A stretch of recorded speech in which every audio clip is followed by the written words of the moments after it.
Welcome back to the Marathon Mortgage Happy Hour. I am Mike Witzak. I'm Rory Farrell. And this is... I'm Ronan Higgins. There you go. Beautiful. Welcome, Ronan. This is our second guest on the pod ever. What's it feel like to be here, man? What's going on? Feels truly amazing, honestly. I can't put it into words. I'm sure it's an honor for you to be in our studio / conference room. Nah, but Ronan's an agent over at Keller Williams Bluebell. We had a mutual client. We met up. I felt like we really had some things in common. I was like, why don't you come on the podcast? You're into content too. So, I mean, do you want to plug your channel, right? Yes. You can just look me up, Ronan Higgins YouTube channel. I don't even know what the damn channel's called. Okay, but look up Ronan Higgins. And I'll put it in the description too. Yeah. I'll link it in the description. But I got socials as well. Ronan_Higgins23 on Instagram. You can find most of my stuff there. Yeah, I'll put it. You know what? I'll do this right here on the screen. Boom. There you go. It's on the screen right now. Yeah, all right. Master editor Cool. over there. There you go. Beautiful. And now it's gone. So let's get into the beer. Yeah. What do we got? What do we got As going always, on here? every Friday we do a local beer. We try to do a local beer. Here we go. This one's from Human Robot. I'll let Mike pour because... What's it called, Rory? What's it called? It is an Italian Pilsner, and the name of it is in Italian. So I brought it up, and we're going to get a pronunciation. Let's see if we can get it on Mike here. Okay, dude, I'm Il cielo. Il cielo. Il cielo. Il cielo. Il cielo. Il cielo. Okay, we got it. Yeah, there you go. Got it. All right, so yeah, Il Cielo, Italian Pilsner. Again, Human Robot. They have a location in Kensington if anyone wants to go down and check the location out. Luckily for us in the suburbs, they also just opened up one probably like a year or two ago in Jenkintown, right on York Road. So We actually got lunch there one time. yeah, and they have an in-house, I think that it might be like a separate business, but an in-house kitchen called, I think, Herman's House. Killer burgers, bratwurst, spitzel, all that kind of stuff. Fries, all that stuff. So super good. I was there on Saturday with my family and then my wife's friend / roommate from college and their 3 kids. So Dope. it was cool, like big, like beer garden style, like very kid friendly. Great beer. They kind of focus on their pilsners and their lagers. Have a couple IPAs and saisons as well. But if you're looking for like a nice crisp lager pilsner, this is an Italian pilsner. They have those. Currently, they have like Marzens, which are like Oktoberfest, because obviously we're in that time of the year. So yeah, check them out. Support the local brewery. You And gonna pour yourself one? oh, I'm so sorry. Yeah, come on, man. There you go. We'll have to do better than your pour. I know, dude. I spilled it everywhere. I don't know if they could see it because his beer's covering it. Here, look. Yeah, it was like just draining down. All right. All cool. right. Cheers, guys. Cheers. Happy Friday. Happy Friday. Sláinte. Thank Yeah. you for coming on. Of course. Yeah, not bad. I like 4-pack. 4-pack. Give it to the end of the pod. Yeah. Let me. Yeah, it's pretty good. My whole thing is, would I buy a 4-pack of it or would I not buy a 4-pack of it? It's very rare that I buy a 4-pack of things. I'm batting 30% maybe. Yeah, that I buy a 4-pack. would buy, yeah. Yeah, for sure. My favorite one was Levante's. Is that the The Mexican lager. Yeah, there you yeah, go. So yeah. Italian lager. Italian This is Pilsner. pretty good. This is I have a good. pretty weird confession, but I've been trying to brush my teeth 3 times a day. Okay. And I can't lie to you. I brushed my teeth 30 minutes ago. Oh Christ. I think I'm biased. Oh yeah, that's gonna But be a. it's still pretty good, so I think Okay. that means a lot. Yeah, that definitely says a lot. Wow. All right. Yeah, that's a good I confession. just had to mention that. I couldn't have that taste in my mouth without bringing it up. So speaking of that, Ronan, let's get into you, man. So what? You're a realtor over Keller Williams Bluebell. We know that. We have like a lot of mutual connections, really, but we kind of just ended up meeting recently. So how long you been doing real estate for? How'd you get into it? What's your like whole story, man? Yeah, so I've been doing real estate for about 8 months now. My dad has been in the business for 34 years, ever since he came here from Ireland. He's from Galway. He came here playing Gaelic football, which is a sport me and Mike talked about a bit. Yeah. Similar to rugby, similar to American football, kind of like a mix and mash of everything. Look it up on YouTube if you've never heard of it. It's pretty crazy stuff. But so I always, pretty much that was always like my summer job growing up, helping him out, doing his marketing, helping him with showings, everything like that. And I always said to myself, I'm not going into real estate. I'll do anything but this. I want to go into sports, media, anything else but real estate. I knew I was interested in sales and kind of good at that field as well. But pretty much I got out of college in one of the world's worst job markets ever. I graduated in 2022. I wanted to chill for a little bit. My brother do was it. living in Spain, so I spent the summer in Spain, living the dream. We were in Madrid for a little bit, in Malaga for a bit, Hey, yo. and then Were I you started, just there? Yeah, I was just there in June. Yeah, Malaga, right? yeah. Yeah, crazy, crazy party town. Oh yeah, dude, they party hardy. Yeah, for sure. They're So kinda that made fun. me realize I needed to get my shit together and find a job once Yeah. I got back from there. And then I started helping my dad out a little bit. I already had my real estate license. Then I was like, why don't I just pursue this, give it an actual shot, and then haven't looked back pretty much. Yeah, A couple of my buddies would hit me up on social media and be like, we want to find a house. And then I was like, okay. Yeah, check it out. Start Do with it. that. I could do that. Yeah, and then start from there and kind of just snowballed. Yeah. Solid. So the catalyst of going from I never want to do real estate to I'll think about real estate was basically just timing wise. You got out of college into this market and you're like, oh shoot, I can't party in Malaga for the rest of my life. And then you just kind of had this on ramp with your father. So somewhat, but I think I pretty much didn't want to do it just because it was what my dad did. All right.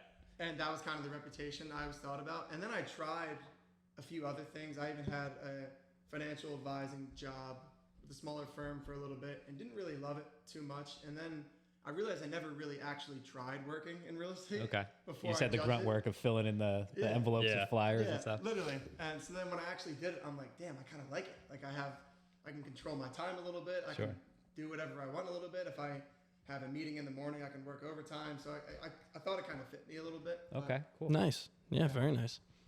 No, that's awesome. That's one thing that I loved about this industry too, because like my degree's in account. I don't know what your degree's in or what you graduated with. but- International business. Yeah, Pretty much so- just a fancy name for business. Yep. Whatever the hell that means. Yeah, so it's I'm Reason the for you same. to go to Spain. pretend Exactly. like you're- Yeah. Maybe I'll find a job over here. Exactly. But that's my degree's in accounting, and I just felt like I definitely did not want to do accounting for the rest of my life. I don't even think I would have Can't wanted. imagine you with your CPA. Dude, could you imagine me being a CPA and doing that? It would be insane. So when I had the opportunity to come here, I was like, this just kind of fits me a lot better than a CPA does. I don't know if I'd be able to even pass those exams. Which is funny because this isn't that far of a and most people's like if you took the average person off the street and you're like, what does a CPA do? What does a mortgage person do? Like, are they the same like field or are they the same vibe? You're like, yeah, they're a bunch of numbers finance people. nerds or whatever. Yeah. Work with numbers. But That's it. Yeah. a lot of what we do, kind of the biggest I think change between CPA and what we do is the people. It's like you're interacting with big people, time. and it's not as much. I mean, it is numbers obviously, but you're not just staring at a spreadsheet all day.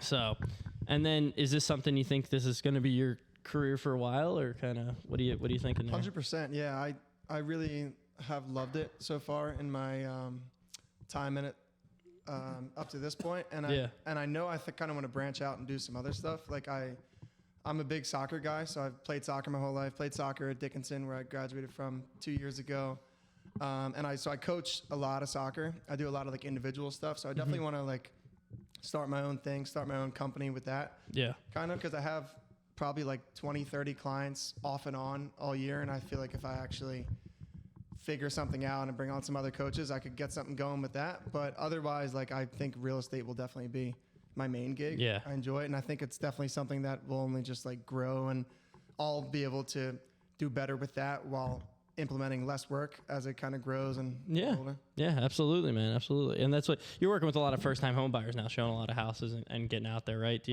you enjoy doing that, working with them, or? I truly love it because a lot of it is like working with my friends and like showing my friends' houses. Yeah. So that's probably like 80% of what I'm doing right now. That and investment properties for people. I have 2 older brothers. One's 29, one's 27. So a lot of their friends, some of them already have their first house, but they're also kind of looking for investment properties. So a lot of it's first time home buying and investment properties. Yeah. Awesome. Real awesome, man. Yeah, you got a great start. I mean, for being in it 8 months, that's a huge thing to be doing and showing a lot of people houses already, and you have a couple deals under your belt. I mean, you're definitely on a huge trajectory in the right path. You're doing the Marathon Mortgage Happy Hour podcast. I mean, this is you're like the about most to get that bump. prestigious. Yeah, this is the most prestigious award, really. It's going to be big things for my career. Yeah, this is. I think it's cool that you guys started your career so early on because it just I won't say it's easier, but you're just kind of in that zone of your friends and your coworkers and your kind of acquaintances that they're getting their first house, and then you're building that clientele for life. Whereas maybe I started in my mid 30s or early 30s. and a lot of my friends had already bought their first house, and maybe they had a relationship with a loan officer already. You're able to kind of build that from the ground up, and that might mean that you start slow. Yep. But your upside on the long term, if you stick with it and you continue to create those relationships, is endless. Awesome. So Yeah, for sure. So and plus, you guys are way better at social media and YouTube and content and all that than you boomers. than the boomers in the office. Yeah. That's why I'm hanging my coattails. We're only better because our generation was addicted to screen time growing up. Yes, So very true. Very, very, very true. there's some cons to that. Yeah. Oh, big cons. But hey, we're here. We're thriving. We'll get through it. So yeah, no, man, that's awesome. And thanks again for coming on here. We really appreciate it. So Thank you guys for having me. yeah, absolutely. You want to jump into the wins pretty much for the week, or do you? Yeah. In fact, I didn't think about it until right now, but yeah, I'll kind of like make this very long story a little shorter. But basically, I had a friend who's buying new construction, has been buying with this lender for 6 months. Oh, this story. Yikers. Was told one thing in the beginning of the process with the loan estimate and the fees and all that. They're 4 or 5 days from settlement now, and about $15,000 in fees were added, like basically at the last second. Yeah.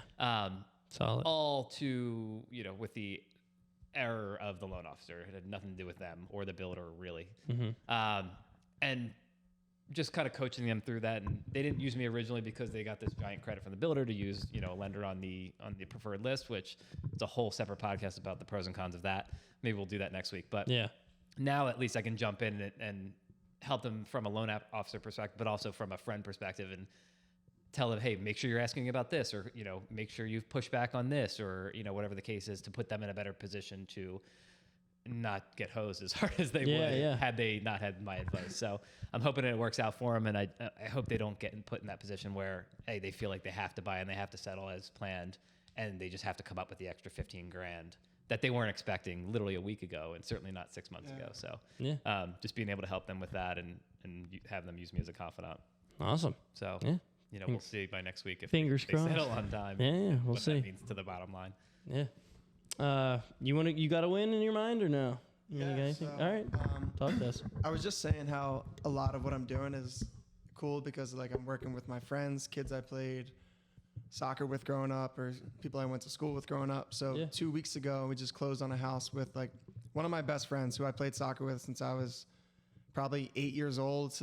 Since I was 16, we played club together my whole life. So I got him and his girlfriend a house in like Swarthmore area. Yeah, so cool. That was pretty sweet. Awesome, dude. Yeah, that's huge. I'll count that as a win. You Absolutely. get to go over the house and hang and party and you not yet. He's still got some but you stuff will. to do. Yeah, but but it is kind of cool to see like the back end of that. Like so many transactions kind of like quote unquote end at the settlement table. But I'll be honest, I didn't know what he was gonna say for his win. That's like the best win out of That's awesome. It was perfect. You killed it. I guess my win would be I got actually at the ending of filming last week's episode, I got a phone call from a realtor. Oh, I remember that. Yeah. Deal was falling apart. He's like, hey, look, we're with this bank. We're supposed to settle next week. Can you do this? I was like, give me all this stuff. So I got all this stuff, went through it all, and we have that loan in processing right now. We just got the conditional approval for it, and we're running through that right now. All that in a week, and you're turning around. You're saving. Yeah, for sure. So good to save we should be settling hopefully in the next like week or two. Just got to get the appraisal back and go from there. But feels good to get them in the front end, like the original one. But if you got to come in and save it, feels good too. Yeah. Is that one of the most satisfying things as a mortgage lender, to save a deal? But then, saving a deal is a great feeling. And I think one of the best feelings and one of the most rewarding feelings as being a loan officer is getting a first-time home buyer, their first house, like you were saying with your friend. Yeah. It's like you go to the settlement table, everybody's full of smiles. So it's like the first example I gave, it's kind of more like a greedy kind of feel. Like you're like, I told you so. You know what I mean? Like one of those feelings, but it's like a petty win. Yeah. But I think one of the best feelings and like the most rewarding things is a first time home buyer. I don't know if you agree with that. No, yeah. For sure. Especially the first time home buyers. Really anyone when you're at the settlement table and they're happy. That's like a good. Yeah. It's fun to be a part of that. For sure. It's the human aspect of this job that we like. Because again, if not, you're just a CPA. You're just numbers. Yeah. No shade to the CPA. Sorry. No. But yeah, to kind of save one feels good because it kind of reassures like, hey, you're doing the right thing. You're not over promising and under delivering. You're being honest from the get go, and you're coming in and like just doing the right thing for them when they should have had the right thing done for them in the first place. So Yeah. there's a lot of bad loan officers out there and a lot of shady people out there in our industry. Yeah. So to be on the good side of that and have that kind of reassured to you, that feels good. And that's why those ones feel good, not because you Big took it time. from another lender or saved it necessarily, but like kind of reassures you're doing the right thing. Yeah. Oh yeah. So All right, cool. Well, that pretty much concludes the episode. I mean, Yeah. I'm done. I got everything. You got everything anything out? you want to? Anything else you want to leave on the table, Ronan? No? I don't think so, but thank you guys very much for having me out. Yeah. here. I look forward to staying in touch with you guys, working with each other on a couple deals. Hopefully. Yeah, we should just Yeah, kind of like run it back every 6 months or a year, see how you're doing. Yeah, hell and yeah. see- Yeah. That'd be fun. That'd be It's awesome. always But good to have I'll new shout blood out on. my social pages again one more Yeah, time. please. Just throw them there. I didn't mention TikTok. I'm trying to post a lot on there. Okay. That's the toughest game to tap into, but Oh I'm yeah, trying big to. time.